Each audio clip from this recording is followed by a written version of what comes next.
Hi, today I want to share with you what was the context between the song Take a Moment to Pray. One of you requested it, so I wanted to deliver. So, this song was written a bit after my 28th birthday. I was reflecting and seeing all the people around the table. These were my best friends. I saw a lot of them had some kind of brokenness in their life, whether it was childhood trauma, a child of divorce, or any sort of big problems and issues that no one really is strong enough to recover from their own. I saw their brokenness and I reflected on my brokenness of having to move at a young age, and I realized that these were wounds that only God can heal.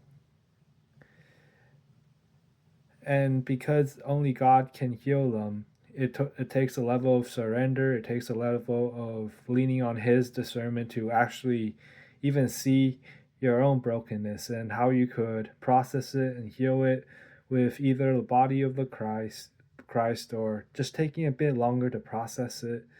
And all of this reminds me of John 5, which I consider to be my life verse. It's about how you were in the darkness, and because that was what you saw all of your life, you didn't recognize that there could be light and that you could see. In the same way, a traumatized person does not understand what they have been through and how it's impacting them. So they're seeing everything with a view that could be very broken, and without the help of God, without God shining a light on the situation, helping them see the truth, what can happen, and this happens a lot, is cyclical trauma that runs through families, trauma that goes from one person to the other.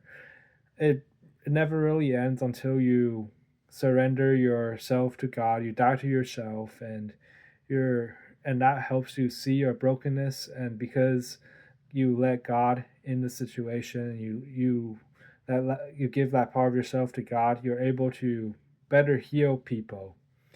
A book that was recommended to me that talks about this topic is The Wounded Healer. I highly recommend it. And that is the context of the song. I hope you enjoyed this video.